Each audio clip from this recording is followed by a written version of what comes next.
Hi hello అందరికీ నమస్తే. నిన్న శుక్రవారం మేము మారెమ్మ గుడికి వెళ్ళాము. అక్కడ వచ్చిన జనం భక్తిభావంతో అమ్మవారి సన్నిధిలో ఉన్నారు. సో పూజలు పూర్తి చేసుకున్న వారు ఇక్కడ అమ్మవారికి ఎదురుంగా ఒక ధ్వజస్తంభం అయితే ఉంది. ఆ ధ్వజస్తంభం ముందర తిరిగే రాయి అయితే ఉంచినారనమాట. ఇది ఏ ఊర్లో ఉందో, మీరు మీ ఊర్లో ఏ ఊర్లో ఉందో ఎవరైనా చూసినట్టయితే, ఇంతకుముందు ఎవరైనా చూసినట్టయితే కొన్ని ఊర్లో ఉన్నాయన్నమాట. మీరు కామెంట్ రూపంలో ఆ ఊరి పేరు తెలియజేయండి.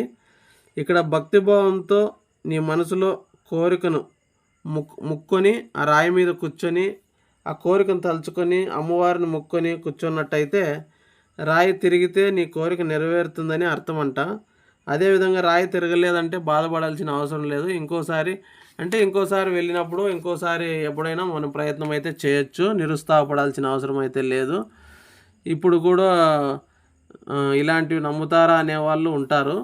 కానీ ఒక వాస్తవం ఏమంటే, ఇస్రో సైంటిస్టులు కూడా వాళ్ళు తయారు చేసిన రాకెట్స్ ప్రయోగించే ముందు మంచి టైం చూసి పూజ చేసి ప్రయోగిస్తారు. కావున ఎంత టెక్నాలజీ పెరిగినా భక్తి మాత్రం పురాతన సాంప్రదాయాలను అయితే నమ్మక తప్పదు. చివరిలో ఈ పిల్లవాడికైతే వెంటనే తిరిగింది. ఇలాంటి వీడియోల కోసం నా ఛానల్ని అయితే సబ్స్క్రైబ్ చేయండి.